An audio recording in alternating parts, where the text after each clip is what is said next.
ఇందిరమ్మ ఇళ్ల పథకానికి లబ్ధిదారుల ఎంపిక ప్రక్రియను వేగవంతం చేసింది రేవంత్ సర్కార్. పేదల ఇంటి కలను నిజం చేసే ఈ కార్యక్రమాన్ని అత్యంత పారదర్శకంగా నిర్వహించే దిశగా అడుగులు వేస్తోంది. రాజకీయ జోక్యం లేకుండా అర్హులైన వారినే ఎంపిక చేయడానికి ప్రత్యేకంగా రూపొందించిన యాప్ సీఎం చేతుల మీదుగా ఆవిష్కృతమైంది. ఇందిరమ్మ కాలనీల విషయంలో దేశానికి రోల్ మోడల్గా నిలవబోతున్నామని ప్రకటించారు ముఖ్యమంత్రి రేవంత్ రెడ్డి. తెలంగాణ యావత్తు కాంగ్రెస్ సర్కార్ ఫస్ట్ యానివర్సరీ సెలబ్రేషన్స్ తో సందడి నెలకొంది. రోటీ కపడా ఔర్ మకాన్ అనేది ఇందిరమ్మ నినాదం. ఆత్మగౌరవంతో బతకాలనేది పేదల కళ. ఆ కళల్ని సాకారం చేయడమే లక్ష్యంగా పనిచేస్తున్నామన్నారు CM Revanth Reddy. Deputy CM Bhatti Vikramarka మిగతా మంత్రులతో కలిసి ఇందిరమ్మ ఇళ్ల పథకానికి సంబంధించిన యాప్ ను ఆవిష్కరించారు.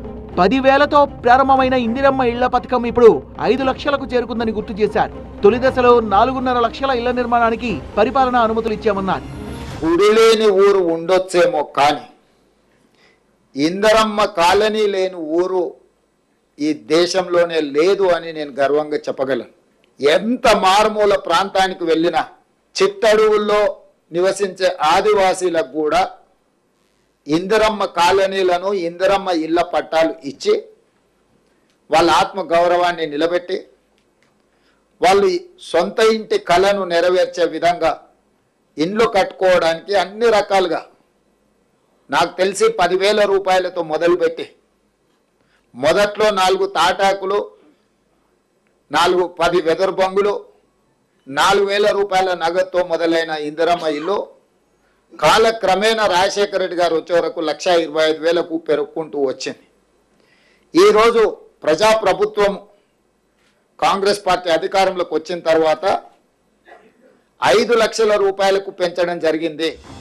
ఇందిరమ్మ యాప్ ద్వారా ఇప్పటికే దరఖాస్తుదారుల వివరాలని సేకరించారు. ప్రస్తుతానికి పైలట్ ప్రాజెక్టుగా మహబూబ్ నగర్, నిజామాబాద్, భద్రాద్రి కొత్తగూడెం, మెదక్ జిల్లాల్లో ఈ ప్రక్రియ జరుగుతుంది.